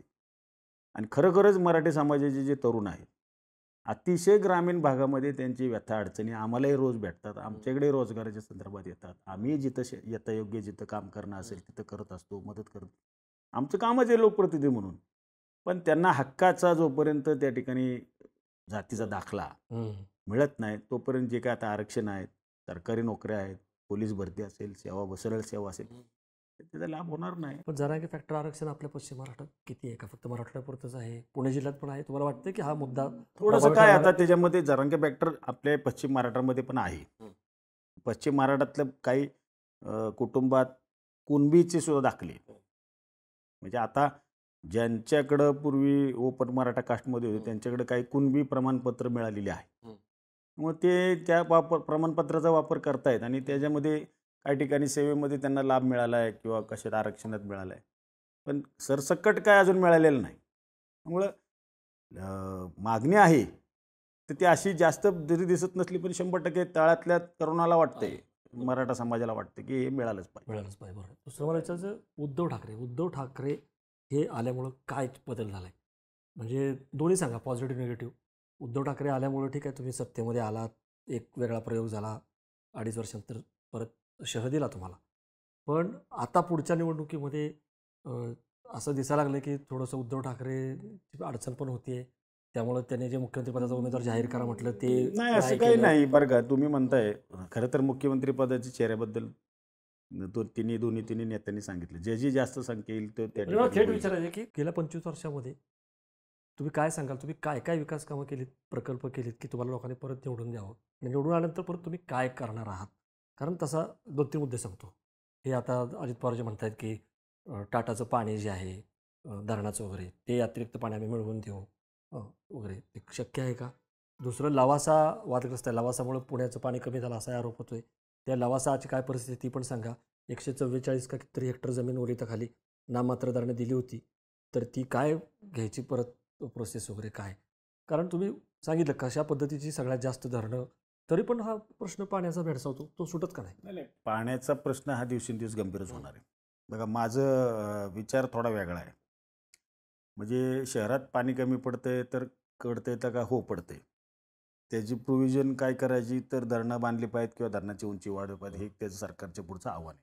हे सरकारने ते केलं पाहिजे. मुळात शहरी भागाचे लोंढे थांबवण्यासाठी सरकार काय करते हा महत्त्वाचा प्रश्न. आता माझा विचार वेगळा आहे. तुम्ही आज शहरामध्ये सगळ्या सुविधा द्यायचा आहे, हॉस्पिटल असेल, रोड असेल, स्वच्छ पाणी असेल, इथं रोजगाराच्या संधी असतील, त्यामुळे ग्रामीण भागातील लोक तरुण सगळे शहरात येतात. याच जर सुविधा तुम्ही ग्रामीण भागात दिल्या, म्हणजे आता उदाहरणार्थ आज हिंजवडी आय टी पार्क सारखं एक पार्क झालं, ते जर का तुम्ही अजून दुसऱ्या ग्रामीण भागात दुसरं एक पार्क आय टी काढलं तर येणारा लोंढा थांबेल, तिथंच वाढेल ना, तिथंच थांबेल, त्याला घरीच राहून त्याचा रोजगार मिळेल. ज्या आता नागरी सुविधा त्याला घरी मिळत आहेत त्याच्यामध्ये जर इम्प्रूव्हमेंट सरकारने केलं. आता हॉस्पिटलची सेवा, ग्रामीण भागात आरोग्याच्या हॉस्पिटल सेवा कमी आहेत, कमी मिळतात किंवा चांगल्या पद्धतीचे निष्णात डॉक्टर तिथं उपलब्ध बऱ्याच वेळा होत नाहीत, ऑपरेशन होत नाही, नाईलाजाने पुण्याला यावं लागतं. त्या जर सेवा ग्रामीण भागात मिळाल्या, फिल्टरचं पाणी ते जर ग्रामीण भागात स्वच्छ पाणी उपलब्ध झालं, 24 तास मिळालं, कसे लोक बनले. बेसिक या अडचणी आहेत. आणि या सरकारचं जे काय आता धोरण आहे ते फक्त शहरी भाग स्मार्ट सिटी, स्मार्ट सिटीच्या नावाखाली त्यांना पुश करायचं. नुसतं नाव घ्यायचं पण प्रत्यक्ष करायचं काही नाही. मी तुम्हाला सांगतो, ग्रामीण भागाकरता आम्ही असंख्य वेळेला निवेदनं देतो, पत्र देतो. ज्या प्रपोशन आता पुण्यामध्ये पुणे महानगरपालिका आहे, सगळ्यात मोठं बजेट आहे, तिथं ते काम होते, 100% झालं पाहिजे, त्याबद्दल आमचं तुम्हाला. इथे लोकसंख्या वाढली, तिथल्या लोकांना न्याय मिळाला पाहिजे. पण हे लोंढे किंवा इथे येणारा जो काही तुम्ही नागरीकरण वाढते, आता तुम्ही माझ्या मतदारसंघात बघा, भुगाव असेल, भुकुम असेल, लवळे असेल किंवा बावधन असेल, सूस असेल, म्हाळुंगे असेल, हिंजवडे असेल, मान असेल, मारुंजे असेल, नेरे, जांबे, ताथवडे, असंख्य गावं तुम्हाला मी दाखवेल हायवेच्या पश्चिम भागातली. तिथे एवढ्या झपाट्याने बिल्डिंग्स वाढत आहेत की भविष्यात ह्या लोकांना पिण्याच्या पाण्याचा कसा प्रश्न मिटणार, हा टँकर बघायला लागतात एप्रिल मे मार्चला. याकरता कोणाचे कंट्रोल नाही. लाखो रुपयाचे हे PMRD आपण केले. खरं तर हे विलासराव देशमुखांनी 99 साली दूरदृष्टी घेऊन केलं, पण मध्ये काही वेळेला आमचंही सरकार होतं, काही विरोधातले सरकार होतं. PMRDची फंक्शनच ॲक्टिव्ह नसल्यामुळं ते डेव्हलपमेंटला त्यावेळेला फारसा निधी उपलब्ध झाला नाही. तो झाला असता तर त्या वेळेलाच तर ती ठिकाणं डेव्हलप झाली असती. पण माझं थोडासा मुद्दा वेगळा आहे की शहरीकरण जी वाढतंय आणि ते जे काय अनधिकृत पण काही ठिकाणी वाढते, चुकीचं वाढते, ह्याच्याकरता ग्रामीण भागाकरता त्यांनी सरकारने विशेष निधीचं लक्ष दिलं. शहरीकरणामुळे जो ताण पडतो नागरी सुविधा. आणि मग आता माझ्या मतदारसंघापुरतं बोलायचं म्हटलं की आता कसं आहे, ग्रामपंचायत लेवल याची सगळ्या देखभाल दुरुस्ती असेल किंवा निधीचं फंड्स असेल ते जिल्हा परिषदकडनं मिळते, काही PMRDकडनं मिळते. पुणे महानगरपालिका खर्च करते ना. ग्रामीण भागात ग्रामपंचायतीला मर्यादा येतात, निधीची उपलब्धता कमी होते. त्यामुळे तिथं जे वाढलेले नागरीकरण त्यांना नागरी सुविधा देण्यासाठी हा एक त्या ठिकाणी सगळ्यात मेजर इश्यू आहे. कारण की आता मी उदाहरणं सांगेल तुम्हाला, भुगाव, भुकुम ह्या गावांच्या पिण्याच्या पाण्याच्या योजनेसाठी फार अडचण. आता ह्यांना जर पाणी आणायचं म्हटलं तर एकतर पुणे महानगरपालिकेतनं द्यायला पाहिजे, नाहीतर मग आहे त्या धरणातनं तुला इथं आलं पाहिजे. मग ते होताना दिसत नाही. आणि मग सरकारी योजना येत आहेत, कागदावर बऱ्याचशा आहेत, इम्प्लिमेंट व्हायला फार अडचणी येते. त्यामुळं खरं तर या मुळशी तालुक्यातल्या विशेष करून जे पश्चिम भाग आहे, पूर्व भाग आहे हायवेचा, त्या भागातले जे काही नागरीकरण आता झपाट्याने जे वाढते त्याच्याकरताचा भविष्यातला प्लॅन माझ्याकडे मी तयार करण्याचा प्रयत्न करतोय, जेणेकरून त्या लोकांना कशा नागरी सुविधा उपलब्ध होतील, हा एक प्रयत्न आहे. दुसरं, मुळशीमध्ये आता सेल्फ डेव्हलप झालेली पिरंगुट MIDC आहे, पुरवडे पिरंगुट.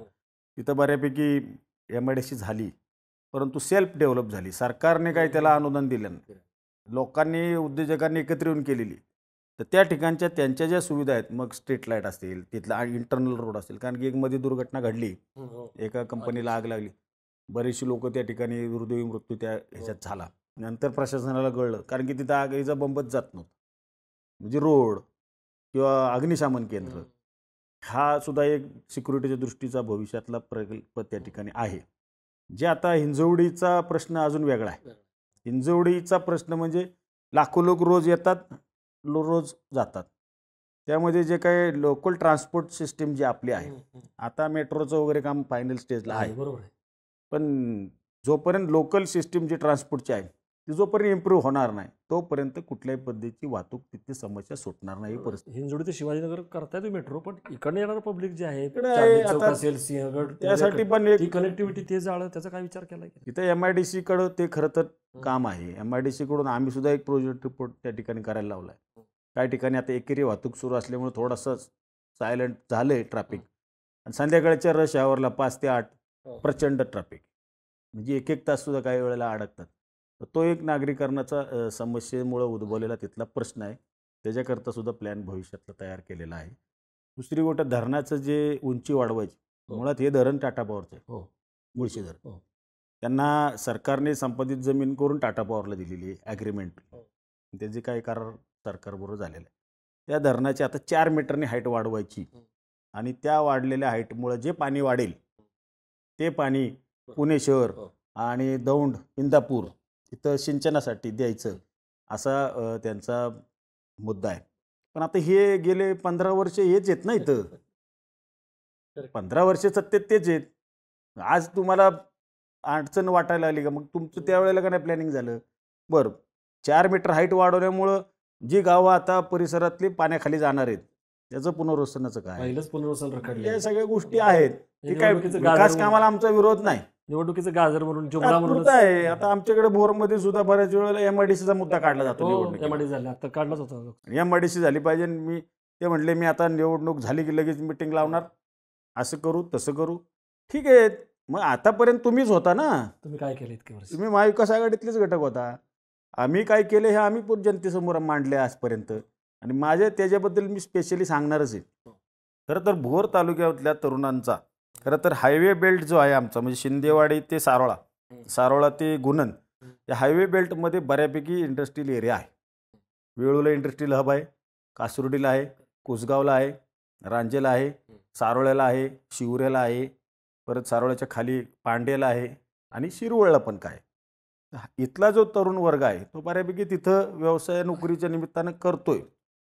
जास्त जो काय वंचित राहिलेला भाग आहे आमच्या तालुक्यामधला त्यामध्ये वेल्हे तालुक्याचा भाग असेल आणि भोर तालुक्यामधला भुतंडे खोरा असेल, त्याचप्रमाणे आमच्या भोर तालुक्यामधलं विसगाव खोरा असेल, चाळीसगाव खोरा असेल, हिरडोस मावळ खोरा असेल, वेळवंड खोरा असेल. इथला तरुण हा नोकरी व्यवसायासाठी थोडासा स्थलांतरित होताना दिसतो वस्तुस्थिती. त्यामुळे आता ही 1992 साली आमच्या वडिलांनी मंत्री असतानाच वडगाव आणि उतरवली एक जागा आहे गाव आहे तिथे एमआयडीसीसाठी आरक्षण केलेलं आहे. आता त्यावेळेला तिथल्या स्थानिक शेतकऱ्यांनी स्वतः माझ्याकडे सगळे त्याची डॉक्युमेंटेशन आहे सगळं जागा घेऊन येऊन विरोध केला. तो विरोध आज तागायत आहे. मी माझ्या आमदार झाल्यानंतर 5 मिटिंग घेतल्या उद्योगमंत्र्यांकडे वेगवेगळ्या. देसाई साहेबांकडे शेवटची मिटिंग घेतली. साहेबांना मी सांगितलं साहेब आम्ही म्हणतोय विरोध आहे, किती लोकांचा विरोध आहे तुम्ही कागदावर घ्या. त्यांनी प्रत्येक तलाठी सर्कलमार्फत त्याची नोंद घेतली आणि खातेदारांकडनं लेखी घेतलं. त्याच्यामध्ये आढळलं की 67% शेतकऱ्यांचा आजही या जागा देण्याला विरोध आहे. आता ही विरोधक मंडळी आहेत. आता इथं तुम्ही ते सांगतात मी लात माराल तिथं पाणी काढतो आणि मी बोललो तर ते खरंच असतं, मी कोणाचं ऐकत नाही. मग आता हा प्रश्न काय फार मोठा नाही ना. आणि हे जी मंडळी बोलतात त्यांच्याच विचाराची ही मंडळी आहेत. त्यांनीच त्यांच्याच विचारधारेत वाढली, त्यांनीच ताकद त्यांना दिली, पदं दिली, स्थानिक स्वराज्य संस्था असेल इतर ठिकाणी. आणि मग तुम्ही निवडणुकीला त्यांना ताकद देता किंवा इतर वेळी आमच्या विरोधात ताकद देता. विकास कामाला त्यांना का नाही ताकद देत? आज आम्हाला बोलता की ह्यांनी काय केलं 15 वर्षात. तुम्ही पण 15 वर्षात आमच्यावर सत्तेत सहभागी आहात ना, होते, आत्ता नसाल. आजपर्यंत तुम्ही त्या लोकांना ताकद आमच्या विरोधात दिली, त्यांना विकास कामाला का नाही दिली? तुम्हाला का नाही वाटलं की भोरचं बारामती व्हावं म्हणून? हा पण मुद्दा आहे ना, निवडणुकीला काढायचं. शेवटचे 2 प्रश्न घेतो. शिवाजी महाराजांची जी महत्त्वाची स्थान आहेत, रायरेश्वर इथं शपथ घेतली महाराजांनी हिंदवी स्वराज्याची किंवा राजगड ज्याला गडांचा राजा आहे, त्याच्याबद्दल तुम्ही काय करताय? रायगडची वगैरे बरीच चर्चा होती. फक्त म्हणजे वेल्ह्याचं नाव राजगड वगैरे ते ठीक आहे, पण त्याच्यासाठी काय? नाही, वेल्ह्यात बघा 27 वर्ष छत्रपती शिवाजी महाराजांची राजधानी राजगड किल्ला होती. दुर्दैव असे आहे, राज्य सरकारकडे मी बऱ्याच वेळेला या संदर्भात भांडतो, माझी भूमिका मांडते. छत्रपती शिवाजी महाराजांचं जन्मस्थान म्हणून शिवनेरी किल्ला त्या ठिकाणी सरकार दरवेळेला तिथं शिवजयंती साजरी करतं आणि तिथं करोडो रुपयाचा निधी देतं. आणि जिथं छत्रपती शिवाजी महाराजांचा शेवट झाला तो रायगड किल्ला, त्या ठिकाणी पण तिथं पण निधी खर्च करतो. आपण जिथं स्वराज्याची निर्मिती झाली, जिथून या राजधानीतून सगळे गड किल्ले जिंकले, हिंदवी स्वराज्य, तो आजही वंचित आहे.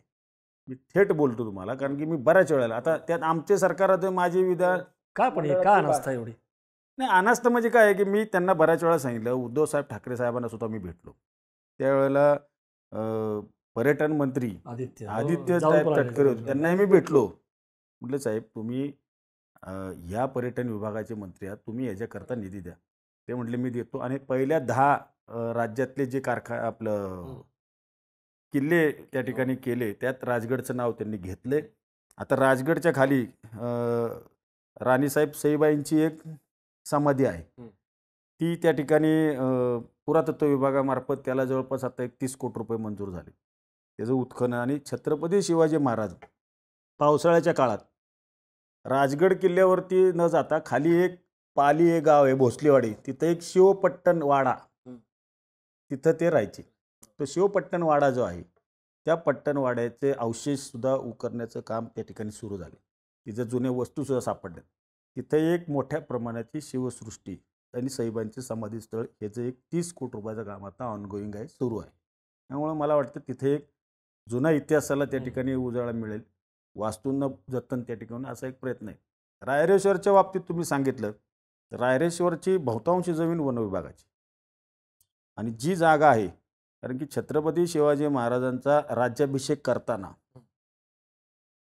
कर्नाटकामधून जंगम लोकांना बोलवलं होतं. त्यावेळेला 1-2 कुटुंब जंगम कुटुंब छत्रपतींचा राज्याभिषेक करायला रायरेश्वरावर आली आणि ती इथं राहिली आणि नंतर मग त्यांची कुटुंबाची संख्या वाढत गेली. आता 30-40-50 कुटुंबसंख्या झाली. त्यांची तिथं शेती आहे. तिथं पूर्वीच्या काळामध्ये लेक सिटीचा एक प्रकल्प राज्य सरकारचा होता. म्हणजे 1989-90ला माझे वडील मंत्री असताना त्यावेळेला लेक सिटी प्रकल्पासाठी इंग्लंडला माझे वडील, त्याचप्रमाणे नानासाहेब नवले, अशोकराव मोळ, गोपाळराव मस्के, मदनराव बाफना असे काही लोकांना राज्य सरकारनं खास स्पेशली लेक सिटीचा अभ्यास करून या म्हणून रिपोर्ट करायला सांगितलं. म्हणजे आता लवासा झाले ना, तो त्याची अनुभूती आहे. त्यावेळेला त्या लेक सिटीचा रिपोर्ट तयार केला. म्हणजे जुन्नरपासून ते गडिंग्लजपर्यंत जे काही हेली ट्रॅक आहे, जे ऐतिहासिक वास्तू आहे, तिथला पूर्ण ट्रॅक करायचा आणि तिथं लेक सिटी डेव्हलप करायचा असा प्रकल्प होता. तो प्रकल्पाचा अहवाल आमच्या वडिलांनी त्यावेळेला दिला. त्यामध्ये पहिला झाला तो लवासा. आता ते राजकीय आणि इतर सगळ्या गर्ततेत अडकला, त्याच्यावर मी नंतर बोलेल. पण रायरेश्वर किल्ला हा त्याच्यामध्ये धरलेला होता. पवारसाहेब सुद्धा त्यावेळेला त्या किल्ल्यावरती तिथं आलेले होते. तिथं रायरेश्वर डोंगरी विकास परिषद जी आम्ही स्थापन केली, ही एक NGO संस्था आहे, सार्वजनिक ट्रस्ट आहे, जे वडील माझे अध्यक्ष आहेत. पूर्वी सरकार त्याला अनुदान द्यायचं. ग्रामीण भागातील मुलांना शिक्षणासाठी सोय असेल, शाळा खोल्या असतील, बंधारे असतील, शौचालय असतील, किंवा ग्रामीण भागात डेव्हलपमेंटसाठी जे लागणारे पाझर तलाव असतील, सगळ्यांसाठी ते निधी NGO म्हणून द्यायचं. त्या काळात तिथं आजही मोटरसायकल किंवा गाडी जात नाही रायरेश्वर किल्ला, पायी लोक जायचे. पूर्वी तर जायला असे कपारे असायचे, कपारीत हात लावून चढत जायला लागायचं. नंतर वन विभागाकडनं आम्ही ते शिड्या वगैरे केल्याचं. त्यावेळेला हात सुरुंग त्यावेळेला उडवायचे, म्हणजे हात सुरुंगाची दारू भरून दगड फोडायचे. ब्लास्टिंग विस्टिंग काही सोय नव्हती. त्यावेळेला ती हात सुरुंगाची दारू उडवून तिथली दगड फोडून 5 पाझर तलाव पूर्वी केली, वरती पाणी तुंबावं म्हणून. आता त्या सगळ्या प्रक्रियेमध्ये काय झालं, तिथला जो परिसर त्या ठिकाणी होता तो डेव्हलप करण्याचा एक लेक सिटी आणि हिल सिटी म्हणून त्या ठिकाणीचं मान्यता होती. आता रायरेश्वरकडं त्या जागा ज्या बऱ्यापैकी 35चं 4 सेक्शन खाली वन विभागाने त्या ठिकाणी ॲक्वायर केलेले आहे. आता ज्या राहिलेल्या जागा आहे ती शेतकऱ्यांची आहे आणि त्यांना त्या ठिकाणी ती शेती करून त्याचे गुजराण करतायत. पर्यटक आज मोठ्या प्रमाणात तिथं आहे. मेजर प्रश्न तिथं जागेचा आहे. जागेचा म्हणजे कुठं जायला जो रस्ता पाहिजे तो वन विभागाच्या हद्दीतला आहे. आता तिथं मतांतर आहेत. स्थानिकांचं म्हणणं आहे की रस्ता करू नका, पर्यटकांचं म्हणणं आहे रस्ता झाला पाहिजे, डेव्हलपमेंट झाली पाहिजे, म्हणजे त्या जागेचं पावित्र्य नष्ट होऊ नये असं काही लोकांचं मत आहे. ठीक आहे, आता ते वेगवेगळ्या भावना आहेत. आता मग त्याच्यामध्ये जिथं स्वराज्याची स्थापना केली, आपलं हिंदवी शपथ घेतली, ते शिवकालीन मंदिर त्या ठिकाणी शंभू महादेवाचं आहे आणि त्या मंदिराचा परिसर डेव्हलपमेंट करण्याचं काम आता सुरू आहे. रायरेश्वर जो काही किल्ला आहे ते किल्ल्याच्या बाबतीत सुद्धा काय कारण नसताना गैरसमज लोकांनी पसरवले निवडणुकीमध्ये. तर त्यामधला सगळ्यात महत्त्वाचा विषय म्हणजे रायरेश्वर डोंगरी विकास परिषद ही आमची सार्वजनिक ट्रस्ट आहे, NGO आहे. त्याच्यामार्फत सगळ्या तालुक्यामध्ये, 3 तालुक्यात, 2 तालुक्यात कामं करण्याचं काम आजपर्यंत केलं. त्या संस्थेला 1991 साली भोरचे राजे चिंतामणराव पंत सचिव जे होते, पंत सचिव भोरचे, आणि उमादेवी पंत सचिव यांनी संस्थेला जागा त्या ठिकाणी बक्षीसपत्रांनी डेव्हलपमेंट करण्यासाठी. तर त्या बक्षीसपत्रामध्ये त्यावेळेला ही जी जंगम मंडळी सगळी तिथं आहेत, त्यांचं सगळ्यांचं म्हणणं आलं की आम्ही त्याला कुळ आहोत आणि ते आम्हाला मिळालं पाहिजे. म्हणून त्यावेळेला तत्कालीन जिल्हाधिकाऱ्यांनी त्याच्यामध्ये एक ऑर्डर केली आणि त्यातली ज्या जागेंना कुळ आहे, वहिवाटदार आहेत, त्यांचे त्यांच्या नावावर सातबारे करून दिले. त्याच्याबद्दल आम्ही कधी आक्षेप घ्यायचं कारण नाही. ते दिलं. आता उर्वरित जी जागा राहिली, ती कुठल्याही कुळाचे नाव नसलेली जागा आहे. जे शिवकालीन मंदिर आहे, म्हणजे शंभू महादेवाचं पिंडांचे मंदिर आहे, ते मंदिरसुद्धा पंत सचिवांच्या मालकीचं पूर्वीचं होतं, आलेलं त्यांच्या पिढ्यानपिढ्या आलेलं. ते पण त्यांनी संस्थेच्या नावावर दिलं आणि संस्था काय खाजगी नाही, सार्वजनिक ट्रस्ट आहे. आता ते काही मुद्दा उपस्थित केला, लोकांनी म्हणले हे ह्यांच्या नावावर ह्यांनी केलं, मंदिर केलं आणि मग ते सरकारला द्यावं. पण सार्वजनिक ट्रस्ट हे सरकारचाच आहे ना, धर्मादाय ट्रस्ट आहे. तर ते कारण नसताना गैरसमज काही लोकांनी पसरवला. मुळात हे आम्ही काही नावावर करून घेतलेलं नाही, हे बक्षीसपत्रानं दिलेले आहे. बरं, आज तिथल्या संरक्षण भिंतीसाठी तिथल्या दगडी फरशीचं काम असेल, त्या परिसराचं शुचिकीकरण असेल, मग तिथं शाळा बांधकाम असेल, अंगणवाडी असेल, सामाजिक सभागृह असेल किंवा पाण्याची योजना असेल, लाईटचं काम असेल, करोड रुपये खर्च झाला आहे आणि संस्थेने आम्ही कधी हरकत घेतलेली नाही. पण आता लोक सांगतात ह्यांनी जागा हडपली आणि ते असं झालं. तर ते कारण नसताना त्याच्यामध्ये राजकीय दृष्ट्या, आता हे काय जे मगाशी तुम्ही नाव घेतली, ते असे हंगामी समाजसेवक आहेत, ते आता उभे केले आहेत आमच्या विरोधात आणि ते आता गरळ ओकण्याचं काम करत आहेत. कायदेशीर मार्गाने जावं म्हणून तहसीलदारांनी सांगितलं. धन्यवाद खूप. तुम्ही सविस्तर सगळ्या विषयावरती तुम्ही बोललात. म्हणजे मुख्यतः अनंतराव थोपटे यांचं सगळं कार्यकर्तृत्व, त्यांचा पवारांशी झालेला संघर्ष, काय 93ला घडलं होतं, 99ला काय घडलं होतं, ते आत्ता विधानसभेचं अध्यक्षपद, हे सगळं तुम्ही सांगितलं. का उभे राहिलात तुम्ही सुप्रिया सुळेंसोबत तेही सांगितलं. अजित पवारांच्याबद्दल पण तुमचं जे विश्लेषण आहे आणि एकूणच काँग्रेस पक्ष हा का तगून आहे किंवा परत काँग्रेसला एक प्रकारे अच्छे दिन काय येत आहेत हे तुम्ही सांगितलं. प्रेक्षक तुम्हाला ही मुलाखत कशी वाटली, याचे ज्या वेगवेगळ्या भूमिका आहेत, जी मतं मांडली संग्राम थोपटे यांनी, ती तुम्हाला कशी वाटली? तुमच्यासुद्धा प्रतिक्रिया ज्या आहेत त्या कमेंट बॉक्समध्ये तुम्ही जरूर नोंदवा आणि बघत राहा बोलबड.